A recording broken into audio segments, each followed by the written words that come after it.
জেলার নাঙ্গলকোট উপজেলার মুকুরা ইউপির কেশতলা উত্তরপাড়া গ্রামে বীর মুক্তিযোদ্ধা আবুল কাশেমের বসত ঘরে আগুন লেগে ব্যাপক ক্ষতি হয়েছে। এতে প্রায় ৪ লক্ষ টাকার আসবাবপত্র পুড়ে গেছে বলে ক্ষতিগ্রস্ত পরিবার জানিয়েছেন। বীর মুক্তিযোদ্ধা আবুল কাশেম অভিযোগ করে বলেন, সকালে ঘরে পূর্ব দিকে আগুন লাগে। এ সময় পাশের ঘরে দুলালকে দেখতে পাই। কিছুক্ষণ পরে দুলাল চলে যায়। আগুন লেগে পুরো ঘর পুড়ে ছাই হয়ে যাওয়ার সময় আশেপাশের লোকজন এগিয়ে আসেননি। দীর্ঘদিন ধরে কয়েকটি পরিবারের সাথে জায়গা জমি নিয়ে বিরোধ চলে আসছে। তাদের মধ্যে কেউ আগুন লাগাতে পারে।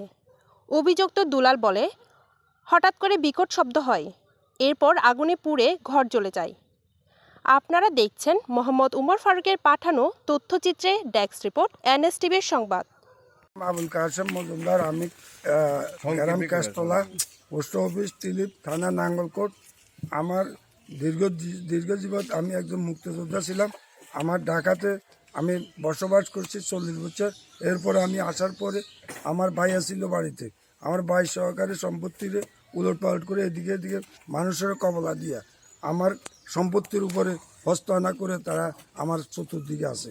এখন আমি সম্পত্তি কাগজপত্র উঠায় দেখি যে আমার সম্পত্তি তারা ছাড়ে না। এখন তাদের জন্য আমি অনেক কিছু মামলা মোকদ্দমাও করছি। তারপরে যাই, এখন আমি ঘর থেকে রাত্রে ঘরে রয়েছি, সকালে দেখি যে একজন দুলাল মিয়া আর ঘরের সামিতুন যায়, আর আমি দরজা খুলি দেখি যে আমার ঘরের ভিতরে আগুন জ্বলতেছে। এখন এই পর্যায়ে আমি আমার ঘর দুয়ার সব পুরি সব সাইকেল। আমি কাশেম মজুমদারের ছেলে।